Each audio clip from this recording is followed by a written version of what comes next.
There is a sugya in Chassidus, a discussion in Chassidus,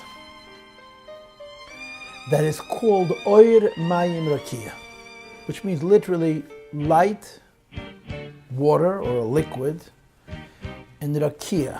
Rakia means a coagulated liquid or a coalesced fluid that achieves some kind of a firmament, some kind of a hardness.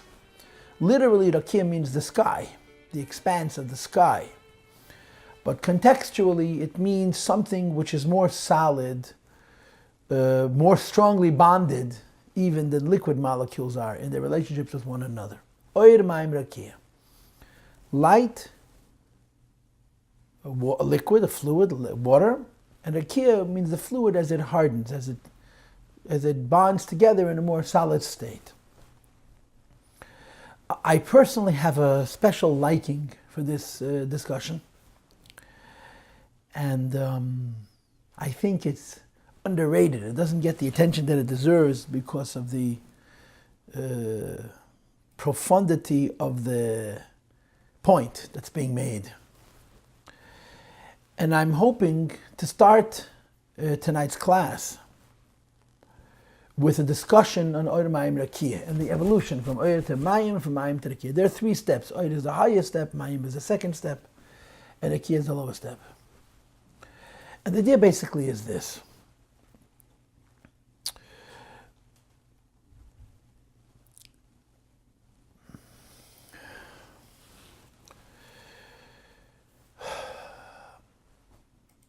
We believe in spirit. We believe in ruchnius. We believe in the neshama. That means that we believe that the entire physical reality, and by the same token, metaphysical realities, in as much as they have a reality,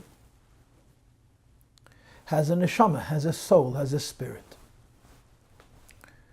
And we also understand that the neshama is non-physical, it's metaphysical, it's spiritual, and that somehow the non-physical soul meets the physical body. For the non-physical soul to meet the physical body, they both have to approach each other.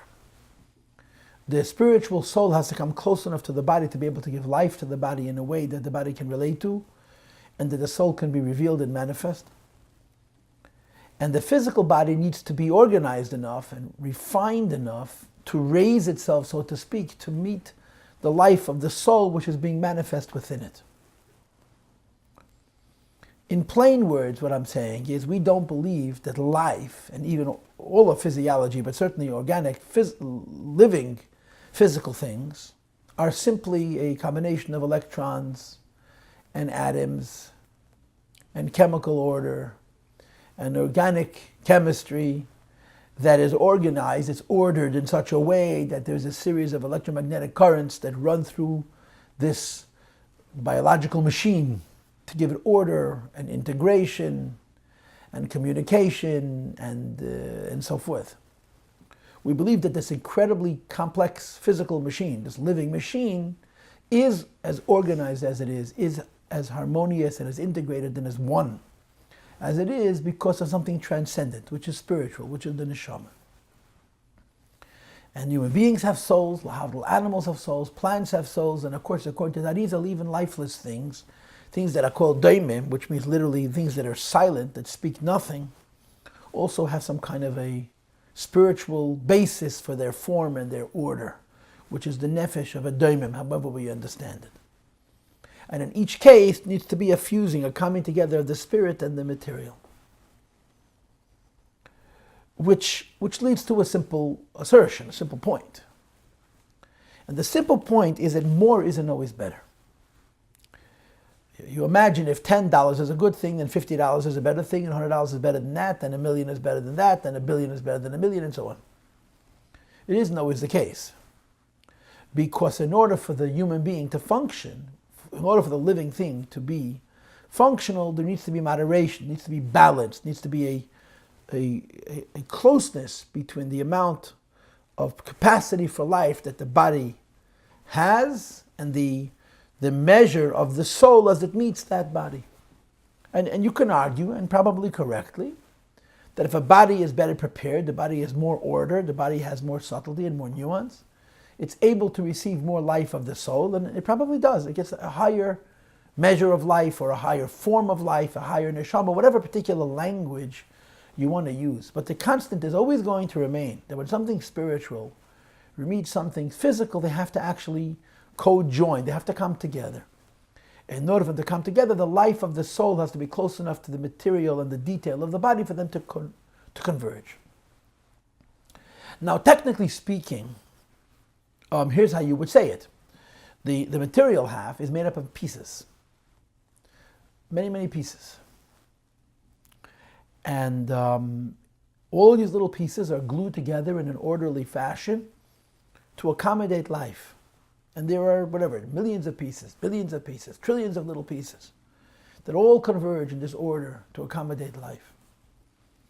The neshama, on the other hand, is the other way around. It starts out as one, as a singular point or essence. And as it approaches the body, it has to diversify. It has to go from one to many to meet a body which is going from many to one. The body is made up of so many parts. The soul has to accommodate all of those parts. And of course, the purpose of the meeting between the soul and the body is ultimately to make the many into the one. The sign of a living thing is integration, unity, and so on. But technically, you would articulate it this way. The body is going from many towards one, and the soul is going from one towards many. And as I said, more isn't always better, because it has to match, it has to fit, it has to converge, it has to come together. So now, having given you this basic introduction, let's think about this in philosophical terms and spiritual terms. There are many layers of spirituality, obviously. The higher up the spiritual chain you go, the richer it is, the more infinite it is, and the more unified it is. The lower on the spiritual chain you speak, the more finite it is, the more diverse it is, and the more limited it is. And we always face the question, from a spiritual perspective, should I shoot for higher where there's more? Or should I shoot for lower where I'm more likely to succeed? And of course the answer is, it depends on you, it depends on your capability, it depends on your work ethic. And we should always shoot for higher, but you have to shoot for higher in a reasonable way, in a measured way. And I'll explain to you how I mean this. In limud, in learning. Now we're talking only about ideas now. Seichel. There are higher ideas and lower ideas, deeper ideas and shallower ideas, simpler ideas, more complex ideas. And then there's also within each idea what's called the hafshata and the halbasha. An idea can be understood in a very esoteric and abstract form. And an idea can be brought down to a very manifest and precise form. When you understand something b'derech hafshata, when you take an idea and you understand it by divesting it from a particular form, you're getting at the idea in a purer state. When you get at the idea in a pure state, it's far more possible for you to misunderstand it or to not to understand it thoroughly.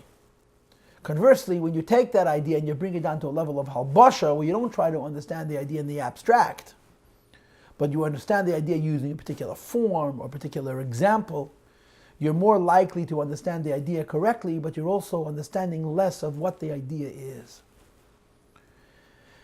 And this is all relative to us. A smaller person understands less, a greater person understands more, and so forth and so on. And of course the entire challenge is to grow in our broadening of our vessels, of our kelim, to be able to be open to receive a finer and a higher and a more exalted light, as it were, if you will. Okay. Now, within the realm of ideas, there are a lot of levels. There are ideas that deal with physical things. Ideas that deal with physical things you can understand very directly because you know what physical things are. In addition, ideas that deal with physical things you can prove very absolutely by measuring physical things, by making certain predictions and getting certain results. You can make certain determinations and so on. When you deal with spiritual ideas, non-physical ideas, obviously they're more difficult to understand because you can't see them. And they're also more difficult to understand because you can't prove them as concretely. And to give you an example, which we have talked about in the past often, is that the age in which we live, and this is not my field, so I'm just going to speak to this a little bit, and I trust that the little bit that I'm going to say is not going to be incorrect. In the world, in the secular world, they have limited the definition of knowledge to physical things. What can you know? What can you understand? What can you prove? Or the word that they would choose is, what can you determine as a fact?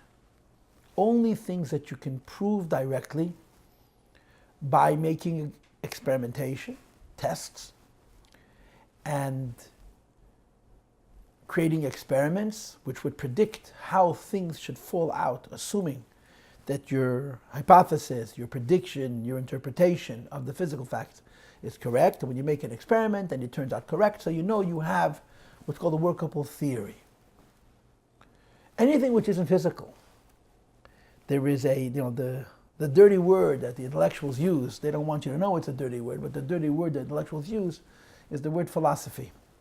When a scientist wants to insult you, he says your idea is very intelligent, wonderful, but it's philosophy. Philosophy means unprovable, and unprovable means it's not a fact. And it's not a fact means that's a waste of time. That's the unfortunate reality. That's what's become of us as intellectuals, that if it's not physically provable, we can't prove it absolutely, and if we don't really regard intellectually as real.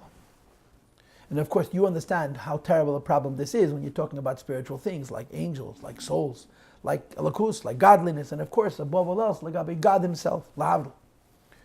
Because these are things which are non-physical, and you can't use physical rules and physical experimentation and physical prediction to determine these things. So they're all relegated into this big basket, this big heap, this big pile called philosophy, which means very nice, but not to be taken very seriously. Now, of course, we obviously disagree categorically. We disagree with the limitation on what's considered real and what's considered a fact and what's considered a proof, for a variety of reasons. And most importantly, most notably, it's because we have a munah. We have a munah that Hashem gave us the Torah and revealed the truth in the Torah. Gila, Seide, Dvora, Vadeh, Avadav, Nevi'im. And in the Torah, we know things that are not physical, that you cannot prove physically. We even know things that are higher than logic. We know things that are higher than philosophy itself. In other words, there is reality to ruchnius, even if you can't prove it using physical scientific methods, you can prove it using logic, using philosophy. And some ideas which we have, what we call Kabbalah, Hina Kabbalah, we know them because they were given to us Beruach HaKodesh. Now, one of the areas of knowledge in this conversation is called Rakia, philosophy. Philosophy used to be, we'll go back 1,000 years, 2,000 years, very, very important. It was the equivalent of science today. It was considered the basis for how you determine truth. Today, nobody takes philosophy seriously. It's people learn it, people are interested in it, but is it fact? Is it provable fact? These are very, very subjective things because they're metaphysics, they're not physical things. But a long time ago, this is how people made determinations about truth. And Torah believed and continues to believe that when you cannot prove something physically, that doesn't mean you cannot prove it. You can argue and show that certain things must be a certain way, even if you can't make a physical experiment to be able to test it. But there's a key component to this reality or discussion. And that is that in an age where people did not use physical measurements and physical things to determine what's real, the integrity of the intellectual was much more important. That means if you're studying physical science, doesn't make a difference if you're a pious person or you're an evil person, because the credibility of what you say is based on the proofs that you give that anybody can test and anybody can measure. When you're talking about metaphysics, ruchnius, higoyin, philosophy, it becomes much, much more difficult to determine what's true and what's false, what's with integrity and what's without integrity. And therefore, in the realm of philosophy, the criteria for who could determine what is philosophically sound or not had much, much more to do with the integrity of the intellectual. And there was a shita that said that if you are to be a philosopher, you need to be a parush. A parush means you need to live a pure life. You need to live a life that's not materialistic and not political and not jealous. Because a person whose personal life was corrupt, a person whose personal life was perverse, a person whose personal life was biased, couldn't possibly have clarity and objectivity when it came to his philosophical arguments and pursuits, because they would cloud his judgment. In other words, there was a greater connection between the integrity of the human being and the human being's mind when they were studying philosophy than the personal integrity of the human being and the human being's mind when he studies physical things. Because physical things are much easier to determine, relatively speaking, absolutely, than metaphysical things. So if a person wanted to be a choiker, a philosopher, a thinker, it wasn't enough that he was smart and that he studied the techniques of abstract reasoning and how you make determinations by processes of elimination and so on, however Chakira works. But you have to be seeking truth. And whether one seeks truth, or as the expression is, one shoots an arrow and then draws the bullseye around it so it should appear true, is very, very important. And in order for a person to be considered a seeker of truth, he had to live an ascetic life. He had to live the life of a parush, which affected the objectivity of his ability to reason. And if a person lived a life of precious, then you said when he comes up with a logical thought, with a philosophical thought, his personal integrity affects the integrity of his ideas. And you can trust more that his ideas are going to be logic without a bias, logic without wanting a certain conclusion to come out. Because when you're talking about metaphysical things, and you're talking about spiritual things, and you're talking about ideas of logic, they're not connected to physical things, the personal integrity of the person is much, much more important. But there's an even higher level than this. What's the higher level than this? The higher level than this is when one crosses over from the level of understanding things philosophically to experiencing things spiritually. In other words, Ruach HaKodesh. Ruach HaKodesh, and on a higher level, Nevuah, it's not magic. It's not that Hashem comes to a person and gives you an idea. That's not the way it works. Ruach HaKodesh, and on a higher level, Nevuah, means you have a mind. And you have used your mind to the maximum of your capabilities. Right? And if we would talk through this progression that I've just proposed, first you would learn simple ideas, physical ideas. And then you would ascend from physical ideas to metaphysical ideas.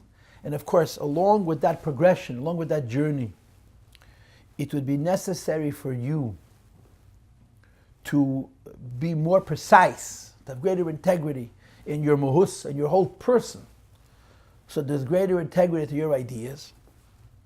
But there's a point at which the human mind stops. There's only certain capabilities of a person to understand ideas and to know truths and so forth. So of course we talk about in Torah and in Chassidus, there's a notion of inspiration from Hashem, divine inspiration. Inspiration that comes from Hashem means your mind could not get there by itself. But on the other hand, the inspiration is reaching your mind. Something which is above your mind is reaching your mind. In other words, Ruach HaKodesh is the end of Chokhmah, right? If you have in the Hayim, right, there's a Hayim, which talks about Simchas Beis HaSheyeva, Shemisham Shayavim Ruach HaKodesh. And the Rebbe brings from the Friedrich Rebbe that says that Yerushalmi and the Karban Ha'eda, that it has to do with the Talumis Chochma. In other words, Ruach HaKodesh begins where Seichel ends. The human mind has certain limits, because the human mind needs to have some kind of form, or to use the Oisius of Chassidus, it needs to have Oisius. And there's a transition, there's a point where you go from what you're able to understand philosophically to an inspiration that comes from the Eibush, the Ruach HaKodesh. And when it comes to Ruach, if it's true that personal integrity is important, when it comes to Higoye, when it comes to Derech HaSeichel, when it comes to philosophy, the credibility of one's Ruach HaKodesh, in other words, whether one has an enlightenment, and this enlightenment is emes, and this enlightenment is Kedusha, the personal integrity of that person matters even more. Which is, of course, why Chazal say that ein ha-nevuah shoida ruach hakodesh, and nevuah do not rest unless a person has all kinds of exactness in his personality, in his control over the Yetzer Hara, and in his lack of pursuit of material wealth, and his lack of jealousy, and so on and so forth. These are all requisites, prerequisites for a ruach hakodesh to reach a person, and to reach a person in a proper way. And of course, the way Ruach HaKodesh works is the Eibush gives you an inspiration, and you interpret that. You have to understand it with your mind. And you take the inspiration that the Eibush gives you, that you understand with your mind, and you actually teach it to somebody else that is able to understand it. So in effect, what's happening here is that the Eibush is giving you an idea of Seichel, that your Seichel cannot get by itself. You have to have it from HaKadosh Baruch Hu. But when HaKadosh Baruch Hu gives you the Ruach HaKodesh, it's not something which is separate from your mind. It raises the mind up. It lifts you up. It makes your mind bigger and stronger. But it's incredibly abstract, incredibly ruchniistic, impossible to prove. And as I said before, which is why the integrity of the Baal Seichel, the Baal Ruach HaKodesh, is so much more important than when you're learning simple things and low things and, if you will, provable things, physical things. To give you a couple of examples, and I'm talking much longer than I would have expected in my introduction, but let's keep going. To give you a couple of examples, there's a famous story with the Rebbe Rashab and Chaim Ber, which I want to tell you very briefly because I've told the story at length in the past. Come upon him. That the Rebbe Rashab asked a Chassid Pshat and a mayim in Chassidus, Nimrei Bina. And the Chassid didn't answer. And the Rebbe Rashab complained to another Chassid, Hayitochan, I asked Reb Chaim Ber a Shailer and finished. So the end of the story was that the Rav of Kremenchuk went back home and he said to Reb Chaim Ber, Hayitochan, the Rebbe asks you a question, you don't answer. So Reb Chaim Ber said to Rabbi Yitzchak Rafalovich, the Kremenchuk Rav, who came with the complaint, the Rebbe probably did not tell you what it was that he wanted from me, because if he had told you what he wanted from me, you would have understood why I didn't answer him. He said, he asked me a question in a mayim Chassidus. And then he said, he doesn't need me. He'll figure it out all by himself. He'll figure it all by the Rebbe needs the help of a chassid. And the end of the story was that Reb Chaim Ber came to Lubavitch, and the Rebbe Rashab stood and watched him daven for a very, very long time. And then when he walked away, he said the following: is gerecht. Ich habe sich gekannt einkehren onem. Ich habe gewollt aber wissen, sie da mit Seichel allein können durchgehen. And in English this means, he's right, I didn't need his help to understand the mayim. So why did I ask? Because I wanted to know if this is an idea that can be understood intellectually alone, or you can only understand that you have Ruach HaKodesh. In other words, a Rebbe has Ruach HaKodesh. And Ruach HaKodesh and the mind touch. And they touch in the kind of way that there is a point of abstraction of ideas which is so fine, then you're not sure if you understand it or if you feel it. And the only way you can determine that you understand it is you ask somebody that you know doesn't have Ruach HaKodesh. And if they understand it, then you know it's understood. And if they don't understand it, you're not certain whether you understand it, whether it's come into your mind or it's speaking directly from the soul. So this is how it works. Ruach HaKodesh is an inspiration, then you have to find language and form to bring it down to the level of Seichel. The Rebbe spoke about Mashiach. The Mashiach is going to reveal Teirach Hadosha v'derech Nevuah. And the Rebbe asked the question, this is the famous Sikha, which he spoke Shvuas Tov Shin and Aleph, Teirach Hadosha Miti Teitze, where the Rebbe asked the question, how could Mashiach reveal Teira b'derech nevuah? The halacha is Teira leiba shamayim hi ve'ein navi rashi l'chadesh davar meyata. You're not allowed to use nevuah to expound on the Teira. So the Rebbe gave a very involved explanation. And the point of it, the Nekudas Abir, was that Mashiach is going to reveal the secrets of Teira and what's called Helam Sheni B'Metzias using nevuah. But after he experiences the enlightenment, he's going to understand it and explain it to people who don't have nevuah. And if they understand it, then it's seichel. If they don't understand it, then it's not Teira. In other words, it doesn't become Teira because he sees it. With his powers of prophecy, it becomes Teira when someone without nevuah and without Ruach HaKodesh understands it. So now it's been brought to the level of Teira. That's Bekitzer, that's briefly what the Rebbe says. And that's how Ruach HaKodesh works. You experience an enlightenment, and from the enlightenment, you bring it down to Madrega of Seichel. Now, using this platform, this mashal that I just spent quite a bit of time developing, you can understand a little bit of the phenomena of Oyer Mayim Rakia. Oyer Mayim Rakia basically means there can be a higher enlightenment and a lower enlightenment. A higher prophecy, a lower prophecy. And for that matter, a higher understanding of an idea and a lower understanding of an idea. A physical thing is easy to understand, or it's understood on a basic level. A philosophical thing is much more subtle. And it's more difficult to understand because you never understand it directly, understand it indirectly. And you have to sense it rather than understand it thoroughly and comprehensively. And of course, accordingly, the personal integrity of the Baal Seichel is so much more. And then when you add to that the dimension of Ruach HaKodesh, this is an even higher level. The point is that everything that we understand on a lower level was once part of a greater understanding on a higher level. And what we could understand on a higher level was once part of an even greater idea, understood on a higher level still. There's a vart in the name of the Rakia, and I believe it's in the Rebbe's Siches, which I think is very helpful in illustrating this point. That the Rakia used to say that Kol HaTeira Kula Nekuda Achas. All of Teira is one point. And he would add, for me the Teira is Eser Nekudas, for me the Teira is 10 points, but if I understood the Teira even more deeply, they understand it. Currently, I would see how it's all one. In other words, ideas are fluid. Ideas cross each other, and they go in and out of each other. The separation of ideas is based on the limitations of the intellectuals. A simpler person needs to divide ideas into areas, into disciplines, into physical components in order for a person who has lesser intelligence to understand. But if one who has greater intelligence and he can understand things on the levels of greater abstractions, he sees more unities, more connections. And it's not pseudo-intellectual and simplified unities and connections. It's deep and with integrity unions and connections, because he understands it deeply. And the more of a Baal Seichel one is, the more deep one's mind is, the greater unity he sees. So the Rakia is saying, in effect, that simple people learn the Torah, see the Torah as being made up of thousands of individual ideas.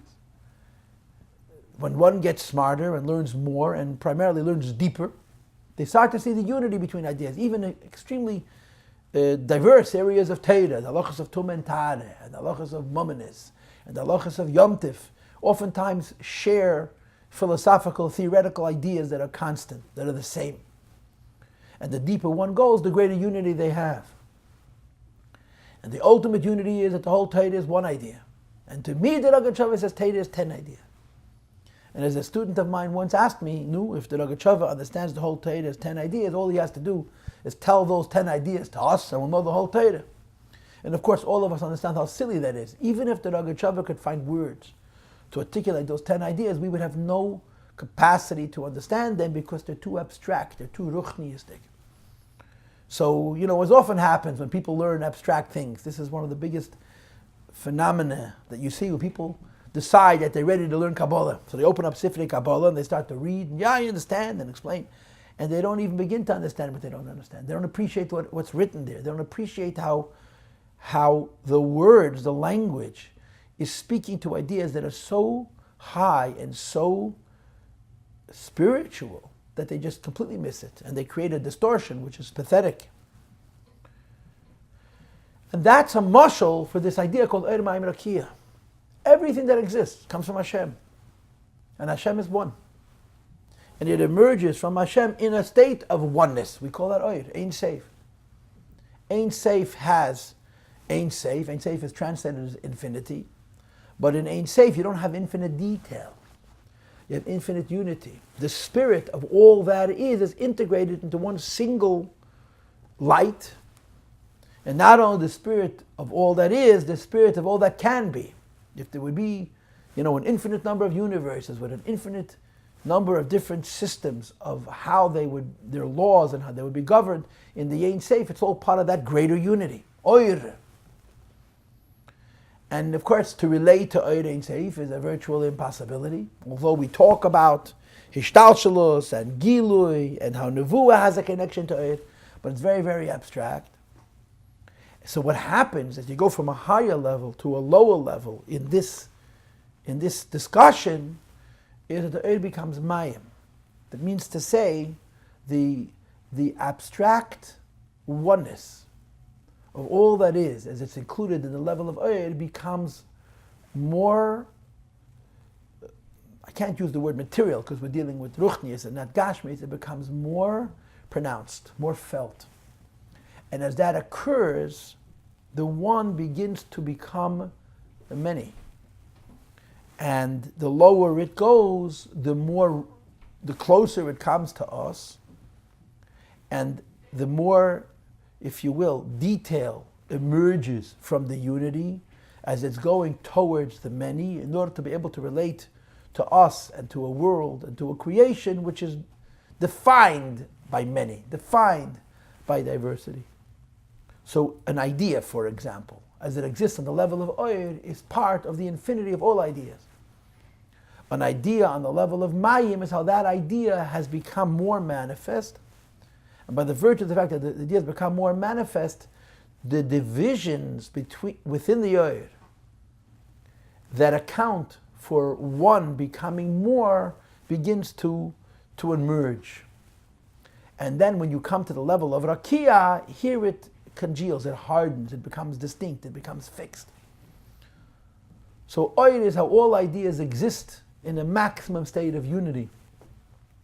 And Rakia is how ideas exist in a maximum state of manifestation. And mayim is a level in between, where it's no longer as abstract as it is in Oyer, and it's not yet as concrete as it's going to be in Rakia.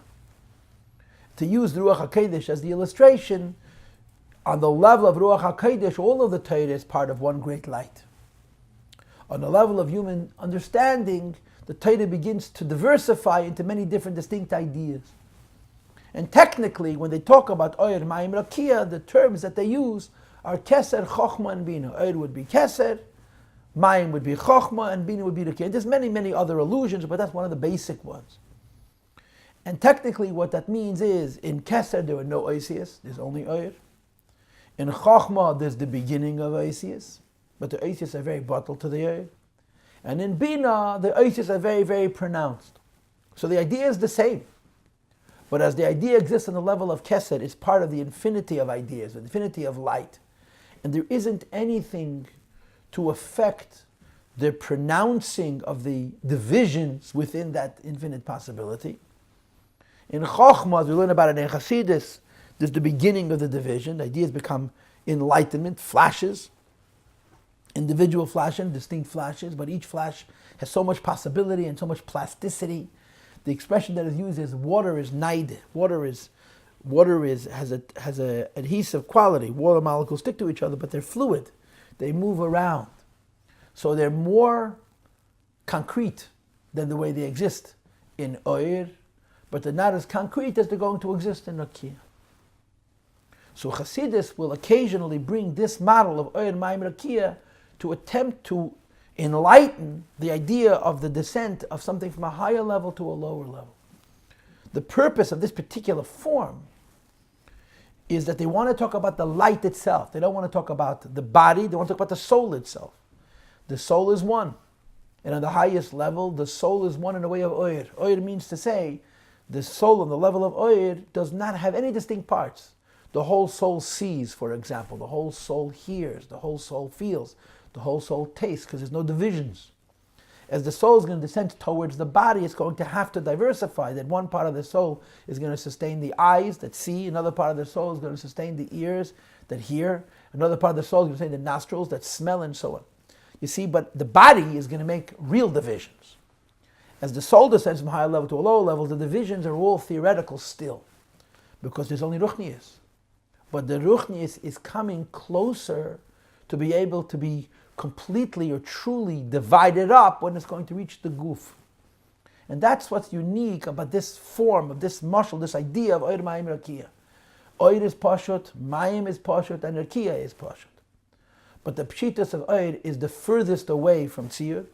The pshitas of Mayim is closer to tziyur. And the pshitas of Rakia is so close to tziyur that tziyur, so to speak, takes it over. But the tziyur is out, just like the tziyur is separate from the Oir, the tziyur is separate from the mayim, and the tziyur is separate from the rakia. This is the discussion of Erev Mayim Rakia. And again, the point is, Chassidus is trying to get us to appreciate the concept of abstraction. Right? That's the deal. We live in a very applied world. And when Chassidus talks about metaphysics, it talks much, much more than understanding physical things. It talks about much, much more than understanding things altogether. It talks about enlightenment and oir. And Chassidus has to find language and form, as the famous expression is, to allow us to relate to spiritual things, to abstract things, to godly things, to transcendent things in a way which is as close to the truth as is humanly possible. Because our tendency is to materialize everything. Our tendency is to give form to everything. Our tendency is to create a body for each. And in Ruchnius, there isn't body, there is neshama. And the higher you go, the less body there is, and the more neshama there is. The less division there is, the more unity there is. So one of the ways that Chassidus attempts to articulate the abstract nature of Ruchnius is by saying that everything that comes down, even in as much as it's spiritual, the lower level, the lowest level of that spirituality would be called Rakia. The second level of that spirituality would be called mayim, and the highest level of that spirituality would be called oir. Oir, mayim, Rakia. An idea descends from a higher, more unified spiritual place to a lower, more formed spiritual place through the steps of oir, mayim, and Rakia. Now the reason for this discussion, which is going on almost for 40 minutes, is to discuss perek dal of our Maamar Basi Legani.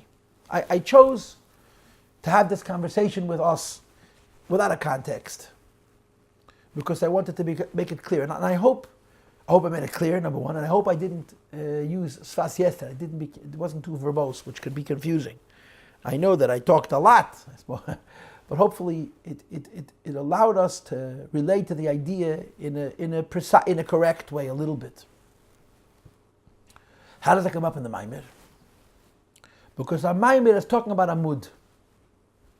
And we're translating the word Amud as a beam. Now someone pointed out to me that physically a beam are the horizontal beams in a ceiling, and the vertical beams that run from floor to ceiling should be called columns. But we're using the word beam because the word beam is very convenient. It allows us to incorporate two ideas into one word, one English word. The Hebrew word, of course, is Amud, but the Hebrew word is beam. There is a beam or a column which holds the ceiling up, and there's a beam of light which brings the light from a higher level to a lower level. And our Maamar is teaching us that when you build the Beis HaMikdash or the Eskafia V'eshapcha, and you create krashim, you're zeicher to Amudim. And the Rebbe said Amud has two translations. Amud means a beam, means like a physical column which sits on the ground and reaches up into the sky. And Amud means a beam of light which ascends from a higher level to a lower level. And the Rebbe made a fascinating argument. The argument that he made was that all matters of metaphysics, all matters of Ruchnius, including the Ruchnius deke Milchama with the Yetzer Hara, including the Ruchnius deke Milchama of Eskafia V'eshapcha to transform Kedusha into Klipa. And I saw in another Maamar where the Rebbe takes it even one step further. Even the Ruchnius of Kabbalah Seil itself, anything which has to do with the psychological side, the spiritual side of the person, conforms to the laws of Amud, or beam, which has to do with the beam of light. And how does the beam of light work? That the Yesod, the foundation, is Lamaila, and the Amud is Lamata. It comes from heaven to earth. On a higher level it's more, on a lower level it's less. There's only one exception to that rule. Only one. And the one exception to that rule is the actual physical act of doing a mitzvah. Any spirituality associated with that physical act, whether it's the kavana, or it's the iskafia, or it's the milchama, that's all part of the ruchnius. And when it comes to ruchnius, the way an amud works, it's a beam of light that's more higher and less lower. Only when it comes to actual physical act do we use the physical analogy, the analogy of a physical column, a physical amud, which sits on the ground. And of course the argument is the physical world has a source in Atzmus Musain Sav Baruch Hu. The Yesh HaNivra is a reflection of the Yesh HaMiti, the physical Yesh, the physical creation, that in its lifelessness, in its dormancy, in its silence, is a Yesh, exists in a way they don't know its source, and that Yeshus comes from Atzmus Musain as an expression of the Yeshus of the Eibishter himself. So our Maimer's argument is that when a Yid serves Hashem, the Eskafi of his Hapch, he brings an incredible amount of light from heaven to earth, a beam of light from heaven to earth. But when he then does the actual physical mitzvah, he's creating a beam from earth to heaven, and this is Atzmus as opposed to Giluyim. This is more or less what Perek Beis and Gimel and then Perek Hey on the next page are discussing. In explaining this, the Rebbe goes off to discuss this discussion, what's called Emen, Aleph Mem Reish, mayim Rakia. And initially he's going to argue that mayim Rakia are a succession. First then mayim, then Rakia. Obviously, is the most spiritual, the most abstract, the most plain, the most a reflection of its source. And mayim, how is mayim denied? It's beginning to congeal, it's beginning to coalesce, even though it has loose bonds, because liquid is fluid. And then, of course, then it becomes a solid. The aglidu maya, it congeals, it coalesces into a solid state, which is even lower than mayim. And these three steps are describing how ruchnius comes from a higher level to a lower level. This entire model of mayim Rakia is consistent with the spiritual concept of a beam, where the Yesod is Lamaila, the foundation is above, and then the light is below. But the Rebbe wants to argue that there's two concepts in mayim Rakia. And he brings Emer, he brings mayim Rakia into our Maimer to help understand both ideas. The first idea is obvious, that on a higher level there's greater light, at the middle level there's a lesser light, mayim, and the lowest level there's even less light, which is Rakia. But he also wants to argue the idea that on the very, very lowest level, there's a possibility, there's a prospect where you can have a connection to the very highest level, based on the idea that whatever falls lower must have a higher source, or what has a higher source is able to descend lower. And this is the discussion we're about to embark upon, and this is why I gave you this lengthy discussion in mayim Rakia, because the Rebbe is now going to explain it here in the Maimer, and he's going to explain it in two aspects. So let's not waste any time. Perek Dalet. Now, when I begin to read, you may not immediately see what I told you. But as we journey through this page, it'll become more and more apparent. Okay, so let's begin. Says the Rebbe in Perek Dalet, however, there's an outstanding question. Mipnei ma? Why is it that beyesh hanivra dafka, the physical yesh, the created yesh, a yesh which is created by Hashem in such a fashion that it is projected, it is thrown, it is catapulted, so to speak, to be separate from HaKadosh Baruch Hu in the maximum degree that it should be a yesh hanivra. It's created, and it denies any association with its source. And in the yesh hanivra, hu yesh ha'amiti, hidden within the false ego of the physical creation, which is in total denial of a source, you have the true ego, which is the independence, the self-sufficiency of Hashem himself. Why is it not true that ve'eini nimtza beruchnit? It's not true in the spiritual realms also. If down here there could be an expression of the truth of Hashem, why can't there be a similar expression in the higher worlds? The argument should be the contrary. It should be that yesh ha'amiti, the truth of Hashem's ego or independence or self-sufficiency, should be beruchnius hanyanim, in spiritual on a spiritual level, ubenyonim ruchnim in spiritual things, shelachein nikroyim b'shem elyonim, which is why they're called higher, supernal. Lefi shem nailim b'madrega, they're a higher level. And the argument is, it's a koshken v'kavacheber, but exactly the reverse. If yesh ha'amiti, if the truth of Hashem's independence and ego can show itself at the very end of the chain, at the lowest level, you have a world which, by its basic nature, denies a creator completely.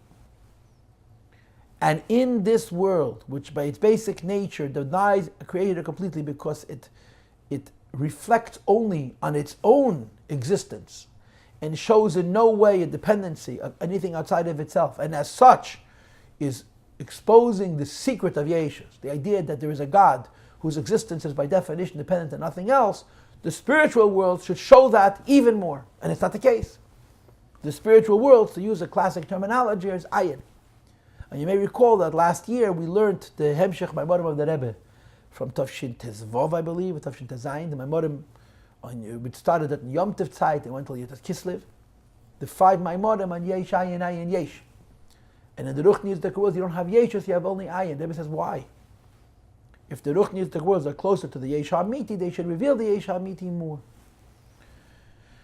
And the answer is, the Mittler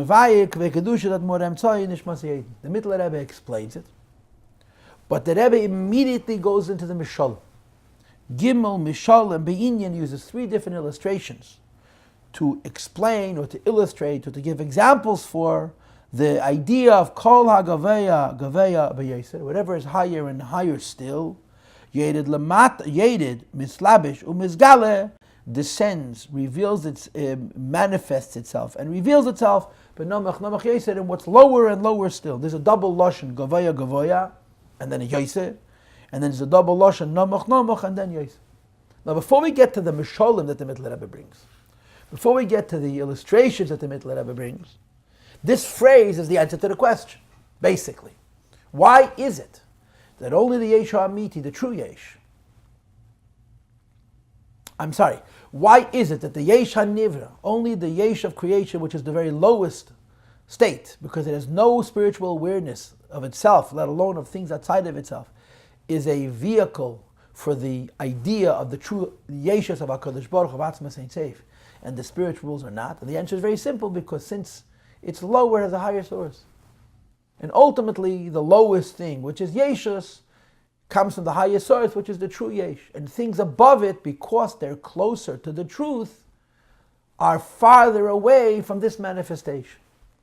Because they're experiencing some level of light or proximity or enlightenment or awareness or understanding, it is therefore not able to have the Yeshus. So this is the answer, that because it's fallen lower, it has a higher source. But the Rebbe is going to develop it, the Mittler Rebbe, by using 3 examples. Now, on the face of it, these 3 examples of the Mittler Rebbe seem to be quite arbitrary. And I just want to share this briefly. The Mittler Rebbe has a habit of explaining things by bringing many different Mishalim. There's some instances where he brings 4 or even 5 Mishalim that I have seen, let's say the Shadayeda and other places. And some of them seem very curious, seem very random, seem so of no importance. And you have occasions, other occasions, besides this one, where the Rebbe will analyze why he has 3 Mishalim or 4 Mishalim and 5 Mishalim, and show how each Mashal is saying a different point. And that's what's going to happen here, but first let's read the Mishalim. Mashal Aleph, Ha'aleph, the first example the Mittler Rebbe brings on page Samach Zayin. 5 lines into perek Daled, Humeyavuka Gedelef, from a great torch. Sha'oira Gadol Umeira Lamirachak, his light is great, and it radiates to great distances. And accordingly, when you want the light to reach the most distant, the most remote place, the torch has to be even larger, even greater. So, if you want to send a light a distance of 10 feet, you can have a candle. You want to send a light of a distance of 100 feet, you need a greater torch. You want to send a light across the universe, you need the maximum, the most powerful stars in the greatest concentration that can carry a light such great distances. The irony, of course, is that when the light reaches the remote place, it's going to appear very small.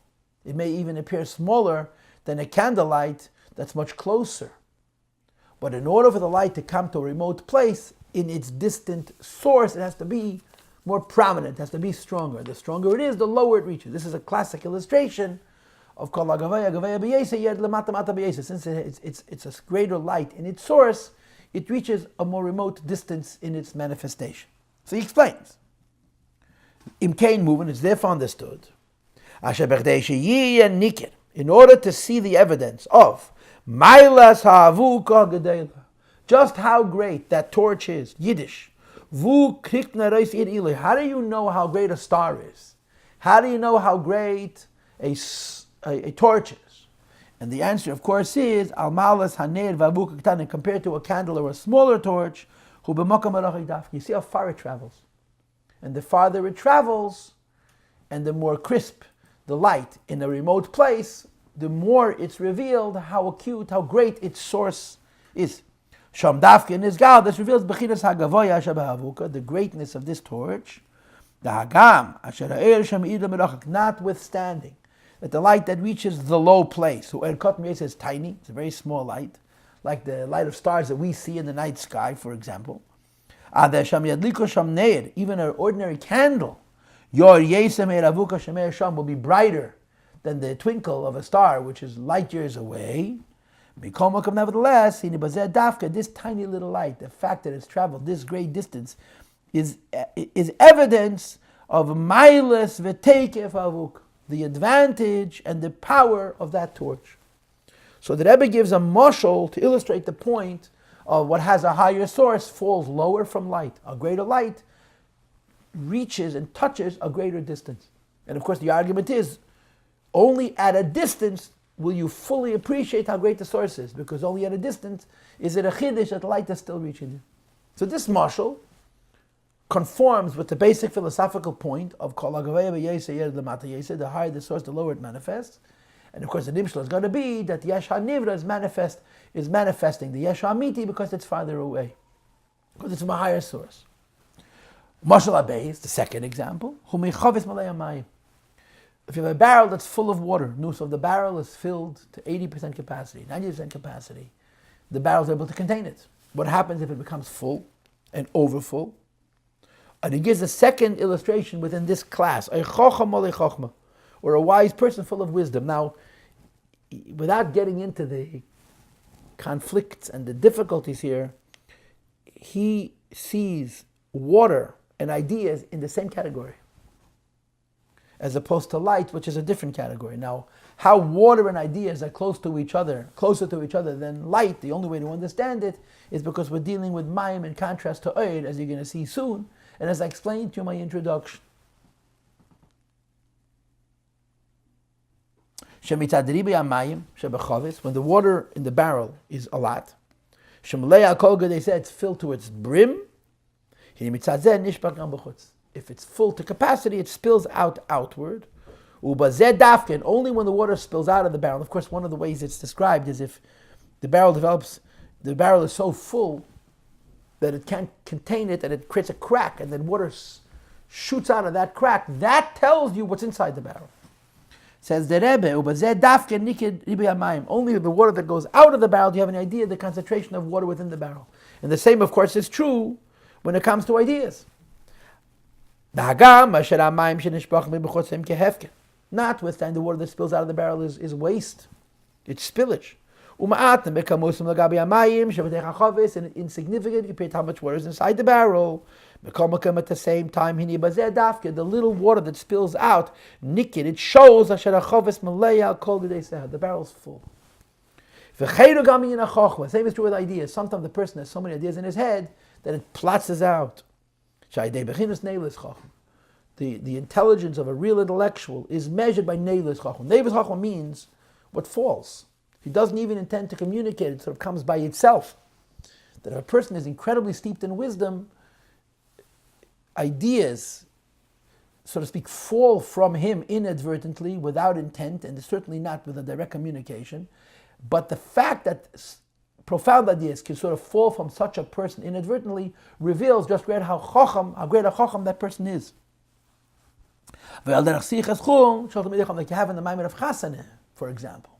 That Talmud Chacham's idle chatter tells you how great a chacham he is. Sichas Chulin is not a big deal. It's idle chatter. It's nonsensical, extraneous thoughts.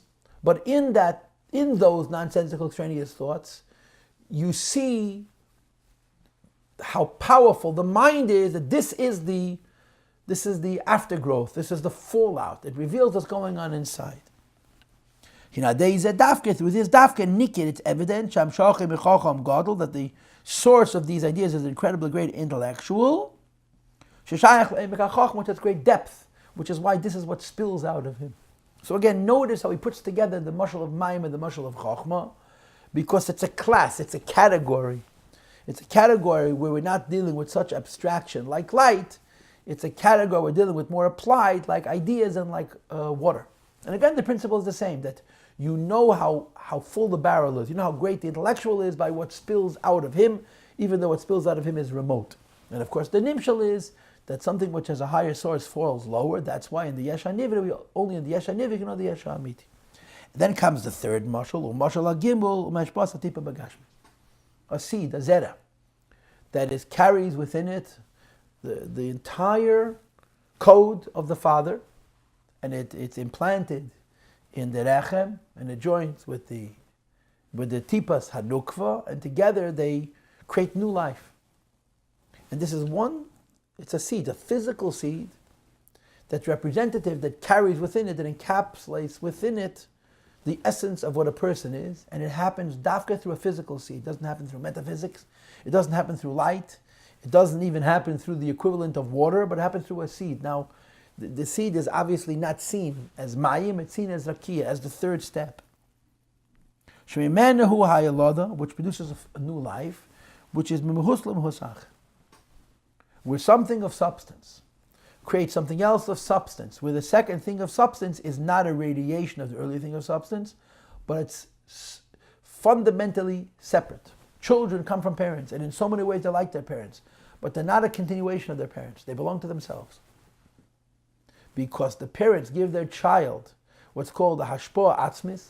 They give them something very deep, but they give something which is very deep that has their very essence inside of it. And what's their essence? As I've explained to you in many classes in the past, their essence is their separateness from their parents. And because the essence of each person is their self-identity, when they communicate that essence to their children, they give their children a self-identity of their own, distinct and separate from their parents. And what's the vehicle to carry this essence? A physical seed, a physical drop. Because Ruchnius cannot bring the essence so low. This is explained in Samach to Samach, Reish and Zayin, and in Ranat, and in many places, that to give over the essence of what you are, it has to be communicated by something which is not at all spiritual. Because if you want to communicate everything that you are through a spiritual medium, all the spirituality in the world can't carry infinity. And spirituality means ideas, feelings, sensual experiences. All of them together cannot reveal what the essence of a person is. But a physical seed can. Because a physical seed is not revealing all of the person, it's simply carrying it in a hidden way. So the Rebbe explains, Muhus Chodesh, Mash'enken, this is impossible, Bashpoas HaSeichel. If one were to communicate ideas for 1,000 years, you wouldn't create another person. She'ashpoah Ruchnis, which is a metaphysical, a spiritual communication, you can't create new life. And as the rule is, only when the student, the child, has a mind of his own before you begin to teach him, then it becomes possible for him to learn, because you don't communicate a brain to the student, you communicate ideas to the existent brain of the student. And at the tipa, you're actually creating the mind of the child. When it's understood, the advantage of this third analogy of a physical tipa, only from the physical tipa, a new substance, an independent substance, an independent self-identity is created, which is a separated muhus from its earlier muhus, even though it comes from the earlier muhus, which is what a child is. So the Mittel Rebbe wants to explain the principle, though something has a higher source, it falls lower. So the first example here is light. The brighter the light, the farther it'll travel. The second example is water and ideas. The more water you have, the more concentrated the idea is, the lower it'll reach. And the third is the idea of tipa, that when you want to give out your essence, you give it through a physical point, Since it's the lowest thing, it's able to carry the highest essence. Now, these three examples are in a mayim from the middle Rebbe, and again, as you see yourself, it's really not three, it's four, because mayim and seichel are joined together. And in as much as the discussion of kol hagavaya b'yesed, yered lamata b'yesed is concerned, they're not indifferent. There are three different examples. All of them make the same point. A greater torch travels a greater distance. A more full barrel spills over more. And the seed of a person can carry his essence. All three of the illustrations say the same basic idea. That when you have more of something, it goes to a lower level.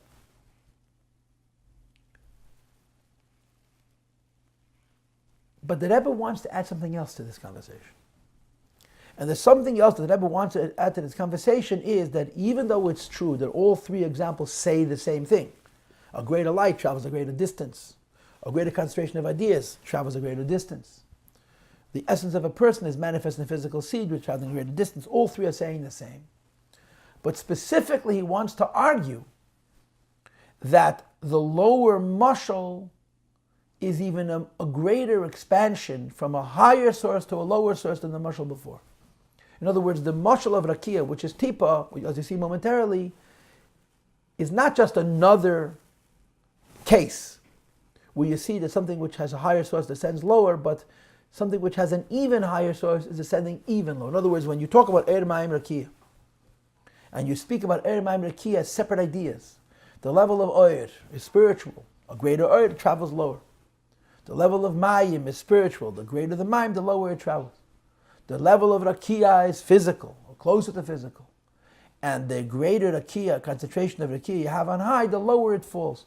The Rebbe wants to argue another point, that because Rakia is lower, the whole realm of Rakia has a higher source, and it therefore extends to a lower source. In other words, it's not only that all three ideas are saying the same thing, but actually that the third idea is saying it better than the second idea, and the second idea is saying it better than the first idea, based on the fact that Rakia is fundamentally lower than mayim, and mayim is fundamentally lower than oir, and therefore, in addition to what they have in common, the lower of the three castes has a basic source and a higher level than the higher level has, because it has a lower manifestation. But let's read it inside first.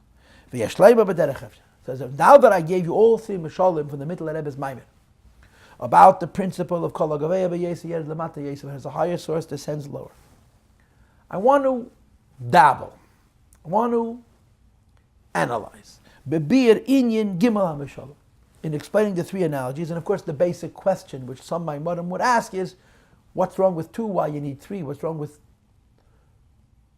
one? Why do you need two? And in this case, why do you have to have these three? So the Rebbe says, the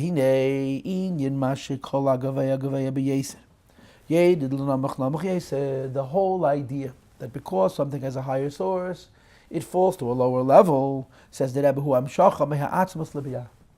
it means how godliness comes to the lowest worlds. Because the way godliness comes to the higher world, you don't say that. Because since the world of Atzilus, even though it's the lowest world within the godliness map, the godliness scheme, but because it reveals godliness, you can't call it low. And because you can't call it low, you can't really argue this case of what's higher falls lower. Or to say it in other words, the idea that something that has a higher source falls lower really only begins in worlds that are truly separate from Hashem. But in worlds that are close to Hashem, what is higher is closer and what lower is further. Just like the example of the two beams that we talked about in perek Beis and Gimel. A beam of light, in its source, it's greater than in its distance.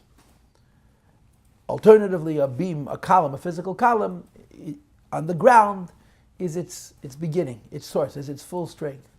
So all of the worlds, till Atzilus, even though the worlds higher than Atzilus have a greater light, and Atzilus has a lower light, you don't apply the principle of what's higher falls lower. To the contrary, you apply the principle that the further you go, the less light you have.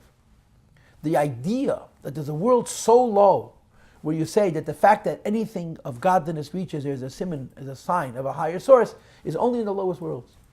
So all three mishalim that he brought here, of light reaching lower, and water and ideas reaching lower, and the Tipa reaching lower, really only apply in Bria, not in Atzilus and not higher than Atzilus. Because in Atzilus and higher than Atzilus, you would say that what's higher and what's closer is more, and what's lower and what's farther is less. You wouldn't apply the logic that what fell lower has a higher source. But Bria, you do say that, because it's Yesh. Ve'ein ze nomach, it's not considered low. Ve'akavada ben yenomach, the notion of something being low, to the extent where you say that in order for godliness to reach it, has to come from a higher source. Hu inyan abriya, it's only beginning from the world of Bria, where there's independence from HaKadosh Baruch Hu to one degree or another. V'hu elameis Bria Yitzir Asiyah, the three worlds of Bria Yitzir and Asiyah. So he says, in the higher world, till Atzilus, you wouldn't apply the principle of Kol HaGavaya B'Yesa Yed Lamata Yesa. And accordingly, until Atzilus, including Atzilus, you would not apply the principle that in Eish, mayim, Rakia has a mile over mayim and a mile over Eir. As I told you in my lengthy introduction, the way Eir, mayim, Rakia work is Eir is more abstract, mayim is more applied, and Rakia is completely applied. So Eir is higher, mayim is in the middle, Rakia is in the end. Until Atzilus, the constant is that Eir is more than mayim, mayim is more than Rakia. That's the end of the conversation. The Rebbe wants to argue that beginning with Bria, just like in general, beginning with Bria, can you begin to make the statement that something has fallen so low must have a higher source? You can more precisely make the statement that when you're talking about how Eir, mayim, Rakia reaches the lower worlds, Rakia reaches lower because it has a higher source than mayim, and mayim reaches lower because it has a higher source than Eir. And the Rebbe makes a reference to the Maamar of Tishrei of Tafshin Yutas. And I'll be honest, I learned through quickly the mayim Teret Tziv and the mayim Tzur Tu'uda. And it's really near the end of the mayim Tzur Tu'uda where the relevant idea to us is discussed. In the mayim, the Rebbe discussed about Eir, mayim, Rakia on a lot of levels. But towards the end of the second of these Maimorim, the Rebbe adds, when he's talking about Eir, mayim, Rakia, that Rakia is the lowest and has the highest source, based on the principle that our perek is based on Kol HaGavaya B'Yeser.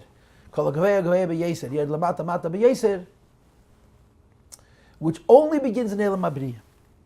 V'hinei, say that Am Shacha B'Elam is B'Yahu, the way things come into the lower worlds, just like things come into the higher worlds. In the Seder of Eir, mayim, Rakia, the same is true that in the lower worlds it comes in the order of Eir, mayim, Rakia. Be'efen the Eir, mayim, Rakia. First you have light, which is a complete abstraction. Then you have water, which is a fluid form. In other words, it's not as abstract as light, but it's not as hardened and fixed as Rakia. And then comes Rakia. Commission is by Baruch Maamar the Chaydish Tishrei, says as I discussed Maamar of Tishrei from Tafshin Yutas. This year it's 60 years ago. You see, but the Rebbe is saying two things. Till Atzilus you have Eir, mayim, Rakia. And then much lower than Atzilus, you have Eir, mayim, Rakia. But there's a basic difference between how you understand Eir, mayim, Rakia until Atzilus, and how you understand Eir, mayim, Rakia in Bria. And the difference is that until Atzilus, you understand Eir, mayim, Rakia in such a form that Eir is always higher than mayim, mayim is always higher than Rakia, and you never reverse that. Because of the mashal of a beam of light. The beam of light's foundation is on the top, and the further away goes from its source, the less light you have. Beginning with Bria, you have the question of how does Bria exist altogether? It shouldn't be. Because it's a creation. And because beginning with Bria, you have the question of how Bria exists altogether, it shouldn't be. Because it's a creation, you have to say, Kvayachal, the Eibusha digs deeper for it to emerge. And the Rebbe says, in Bria also you have the sequence of Eir, mayim, Rakia. In the lowest worlds, where the principle of a higher thing falling lower is true, you still have the sequence of Eir, mayim, Rakia. In other words, in Bria also, and in Asiya also, Eir is higher than mayim, and mayim is higher than Rakia, at least on the superficial level. It's only on the deeper level that it's turned upside down. Let's continue to read. This is Pshat in the middle of Rebbe. You know why he brings three examples? Hamashal va'avuka, the example of a torch, because it's Eir. And of course, it doesn't mean physical light, he means metaphysical light. And as I explained to you at length, the concept of metaphysical light means a realm where everything is unified into a oneness, which is even more plain than a fluidity. It's just light. And then you have the mashal achavis of a barrel, which is also the mashal of seichel, which is like mayim. And then you have mashal tipa, which is rakia. In this case, tipa is compared to a solid, not a liquid, a solid, called rakia. Because Shenase Geshem Amhus Chodesh, it's something that comes from the essence of a person's mind, becomes a physical thing. For Lachain, which is why, this is the Rebbe being pushed Ashtikal Raya of Nigla to this transference from air to mayim to Rakia. Maya da aglidu, when water congeals, water hardens, which means basically when it becomes ice or snow, it stops having the disqualification of being water which was collected, because it stops being a liquid and it becomes considered a solid. According to some opinions, if you would then take this ice, which was once puzzle, because it was mayim she'uvim, and put it in a mikveh and let it melt, it wouldn't become, you wouldn't say that the psul of she'uvim would come back. It's a brand new metzias, because the old water is gone, and the new water came from the ice which was in between the water, and it makes it into a new metzias. This, again, this is not our conversation, but one of the ways they prepare a mikveh of rainwater in cities, that they go to places where there's ice, which comes, of course, from rain, and they would put it in buckets, like milk crates that have holes, so there would be a keli making puzzle. They'd take a freezer truck, and they would spill it into the boiler of make shamim and let it melt. And you wouldn't worry about she'uvim at all, because it was frozen when you took it. And this is the nimshal of Rakia. It stops being a liquid, becomes a solid. So the Rebbe now continues. V'hine. I just want to repeat one more time. We're explaining Emer throughout Seder Ishtalshus. All over Seder Ishtalshus you have this sequence, Oyer Mayim Rakia. But until a certain point of Ishtalshus, we say the sequence of Emer, but we always say Oyer is higher than Mayim, Mayim is higher than Rakia. At the very end of Ishtalshus, you start talking about this phenomenon called Chiddush, real newness, and you ask how does it exist, and then you argue that if in order to come so low as to have a higher source. So here we start to add to our understanding of Oyer Mayim Rakia another dimension. And the other dimension is that on the surface, Oyer is higher than Mayim, and Mayim is higher than the Rakia. But under the surface, in its source, Rakia has the highest source. And this is what the Rebbe is now going to explain. And I believe that the Rebbe holds that this is what the Middle Rebbe is trying to allude to. That even though you can say, Kol ha'gavaya b'yesa yered lamata yesa, using Oyer, or using Mayim, you dafka bring all three mishal of Mayim Rakia, because the lower idea is a higher Kol ha'gavaya and a lower yered lamata. V'hine. 4 lines from the bottom of page Samach Zayin. I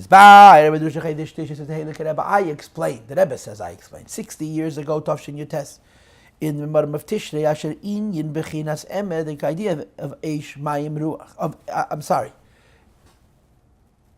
Oyer, Mayim, Rakia, Ein Irak, Bibyaz, not only in Byakim, Gam Batil, so Bekeser, Lamala Yeser, Ad Be'educated Matim, so in every level there's the principles of Ein Mayim Rakia.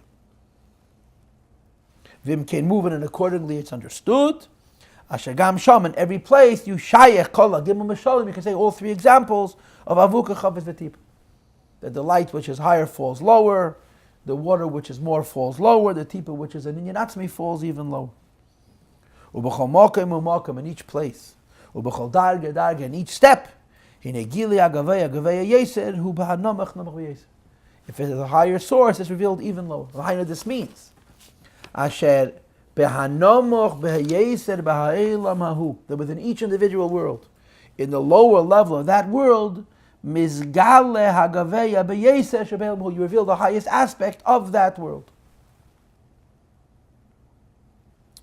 But you see, in the meantime, when you say that as a higher source is falling lower, the higher source is Oyer, and therefore falling lower would be from Oyer, then from Mayim, and then from Rakia. As opposed to in Biyah. Because in Biyah, you don't only say that what has a higher source falls lower in a particular world, but you say that amongst the 3 of Oyer, Mayim, Rakia, because Rakia has fallen the lowest, it has the highest source in Atzmus. V'hine. Biklolu Seder Ishtalshus. The Seder Ishtalshus as a whole. The lowest world is Bri Yitzir Nasiyah, V'Adelam Asiyah, the world of Asiyah. And as the Rebbe said before, it's not like Atzilus, where Atzilus, because it's considered a lakus, ein zeh namuch, says the Rebbe, he nesham in the lowest worlds, and specifically in our world, mizgala hagavaya b'yeser is revealed the highest source. Shalamayla mehagavaya gavaya b'yeser, which is higher than the highest height which could possibly be revealed shebe'erach ha'atzilus, in the world of Atzilus. Or lamayla me'atzilus v'kedem atzimtzum shvatzmusim husay.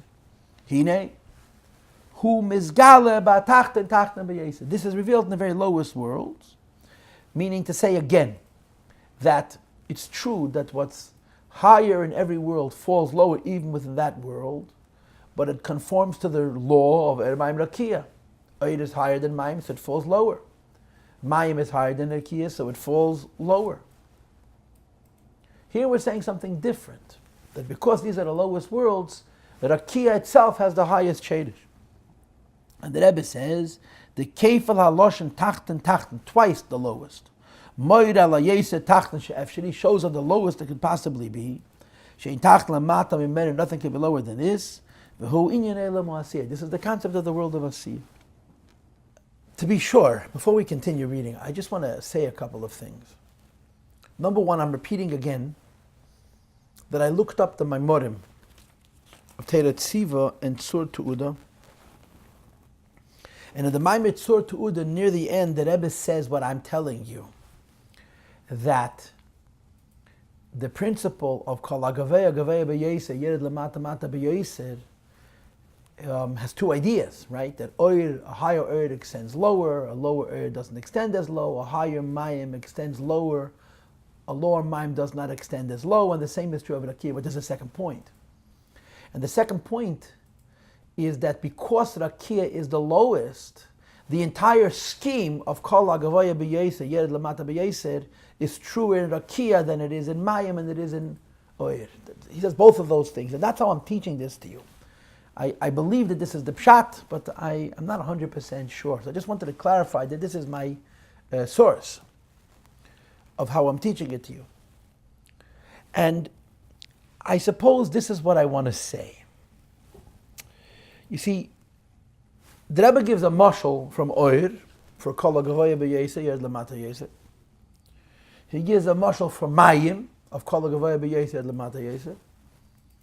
And he gives a mashal for Rakia for Kol HaGavaya B'Yeser, Yered Lamata Yeser. But the mashalim are not the same. I'll tell you why. Because in the mashal of Kol HaGavaya B'Yeser, Yered Lamata Yeser, how does it work? A greater light comes to a lower level, right? But when it comes to a lower level, the light is tiny. The light reaches a very, very low level, but it reaches a very, very low level in a diminished state. And the lower it is, the less it is. And the same is true with mayim. But in Tipa, it's not that way. In Tipa, it's Kol HaGavaya Gavaya B'Yeser, Yered Lamata Mata B'Yeser. And in the Mata Mata B'Yeser, you have more than you can have any place else. The physical seed carries the life of an entire living creature and creates a brand new life. The mashal of zera, of a seed, of a tipa, is a physical analogy for Kol HaGavaya Gavaya B'Yeser, Yered Lamata B'Yeser, with an additional nuance, or additional emphasis, that in the Lamata Mata you have more than in the Maila Maila. And this you don't have in Eid and Mayim. This you don't have in the higher worlds. And I think this is what the Rebbe is trying to add by bringing this whole perek dalet here. Right? What was the question? The question is, if we have two concepts of a pole that the higher it is, the richer it is, and the lower it is, the less it is. And then we have another kind of pole which is dafka lamata, atzmus, because it comes from atzmus and hus. Why shouldn't we say that just as you have atzmus down here, you have atzmus in the spiritual worlds? And the answer is by introducing us to the idea of Kol HaGavaya B'Yeser, Yered Lamata B'Yeser, everything has a higher source, falls lower, as it's articulated in Emer, Eish, Mayim, and Ruach. I'm sorry, I keep making that mistake. In Oir, Mayim, Rakia. So first of all, you have Oir, Mayim, Rakia in the higher worlds, Oir, Mayim, Rakia in the lower worlds, and it's different. And second of all, in Oir and Mayim, when something comes from a higher level to a lower level, it's diminished. In Rakia, which the mashal is tipa, when it comes from the higher level to lower level, it remains exactly the same.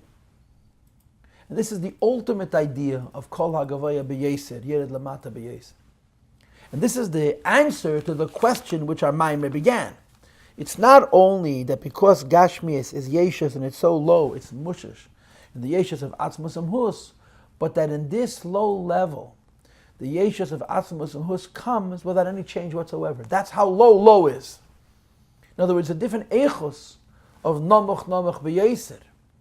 So it has a different quality of Gavaya B'Yeser. It isn't only that something higher is necessary to reach something lower, but that it reaches something lower exactly as it is in the high, because that's how low it is, and therefore how deep it reaches. And it's only in Gashmis, it's not in Ruchnias. And I believe this is what the Rebbe is trying to add to our understanding by introducing us to the idea of Oyer Mayim Rakia and Kol HaGavaya B'Yeser, Yered Lamata Mata B'Yeser 2 times, because he wants to argue that it's not only that it's also in Gashmias, but that it's exclusively in Gashmias. And again, I'm repeating, I taught you the Maimir here, based on the Maimir Tzor to Uda, and I hope I'm not misleading you. If I am, I'm just misleading you a little bit. The basic Higoyin is true, but maybe some of the details, the way I'm teaching it, is not what's written in what the Rebbe means, but this is how I understood it based on the help of that other Maimir. And now let's finish. Page Samach Ches, 6 lines in V'zehu Inyan. This is the notion Shahamudim Nitzavim Baras Daf. We have 2 types of poles. One kind of pole, which I'm did by Kroshim, is a ruchni, is like a beam of light. That the higher it is, the greater it is, and the lower it is, the less it is. And even here we could say that if it's a stronger light in the source, it'll extend lower in its manifestation, but it'll become less and less. And then we also have the beam, which is from earth to heaven. It's dafka on earth, to the exclusion of all the higher worlds. The kishatorech livnes habayis chayma godl. But one must build a large bayis chayma, a house with a wall around it. V'u'in yigedulas havaya, which is of course an allusion to the greatness of HaKadosh Baruch Hu. He's taking, it's a play on the word godl. Bayis chayma godl. Godl is gedulas havaya, the greatness of HaKadosh Baruch Hu. And of course it says in Gemara, it's brought in Tanya Makam Shata Meitz Masam Gedulas Shamata Meitz Hanvis Anus. That when you find the greatness of HaKadosh Baruch Hu, you're seeing his humility. In other words, our ability to see his greatness is because he's reaching so low for us to be able to observe. But of course the argument is, when we observe the greatness of HaKadosh Baruch Hu, because we're so low, we're actually seeing less of his greatness. But we're only seeing the greatness which is observable to us. So Take, Hashem is so great that his greatness reaches us also. But then there's another idea. Hashem is so great that his greatness reaches us only. And that's the inyan of Tipa. That's the inyan of the second mashal of Amud. Hine, b'chol say the rishtashas throughout, say the rishtashas af sheyesh bechinis emer b'chol madreges, there's oyer mayim rakia, a higher light and a lower light and a lower light in each step. And within that scheme, oyer is more, mayim is less, rakia is even less. But each one has the capacity to reach very low if their source is very high. To reveal the highest of the high, which means the Eibishter of himself. And not only is it revealed also in Gashmias. In other words, Hashem's truth is so great that it reveals itself a little bit here. It reveals itself only here. And it reveals itself only here and it reveals itself completely. Like the Mashal of Tipa. It's revealed in the very lowest level, which is the world of Asiya. Ubasiya Gufa, in the world of action itself, Lei Basiya Ruchni, is not in the spiritual Asiya, Ki Basiya Agashmi, the material Asiya. Ubizeh move on, which allows us to understand, Shagam Basiya Agashmi is Gufa, in the physical Asiya itself. So Ragam Ken Hatachten Beyeser, you need the very, very lowest things. V'hainu, this means, Asher is Galos Ha'atzmus, that on this earth, the revelation of the Eibishter himself, our spiritual struggles, our spiritual sacrifice, and even our Kabbalah sale is not a seat for Atzmos Amhus. Kiyim Basiya Gashmi is Afka, physical action. Which is why it says in the Kutatei in Pashas Shlach, when he uses the Mashal of Amudim Mishim Tzavim, it's the same example. The Berdesha Amudim Yachaziko Asabiyan Vatikra Shal Gaba, for the pole to hold up everything which is above it, the earth has to be hard. The earth itself, which is even lower than the pole, has to be hard, as opposed to being porous and soft. The same is true of mitzvahs. In hard earth, which means physical actions. It's written in Maamar Basi Legani that the action has the highest source and it comes to the lowest levels. Who are mitzvahs in the physical behavior performance of mitzvahs. So here's the additional insight that this perek adds: that in the physical world, all the ruchnias within the gashmias, the Mesidus Nefesh and this kafia and this hapcha and the Kabbalah Seil, it's all ruchnias. And even though you say kol agaveh b'yesir, lamata mata b'yesir, but the lower it comes, the less it is. And then you have the Asiya itself. The Asiya itself and the Derech Mashal the Tipa. That's only here that you have the revelation of Atzmos. And like I'm saying, and I hope I'm right, the Atzmos which you have here is complete. It's not a touch of Atzmos which can reach, quote, even Gashmias, but it's Atzmos itself, which is only in Gashmias, based on the principle of kol agaveh b'yesir twice. You had lamata mata b'yesir twice. Now I will admit that we could still explain it more, but I've given you a very long class and enough information for you to explore it further. And shkiya ismi yovin, and im shagisi Hashem atei v'chaper ba'adi, and Emitz Hashem, the next time we'll continue to learn perek Zayin.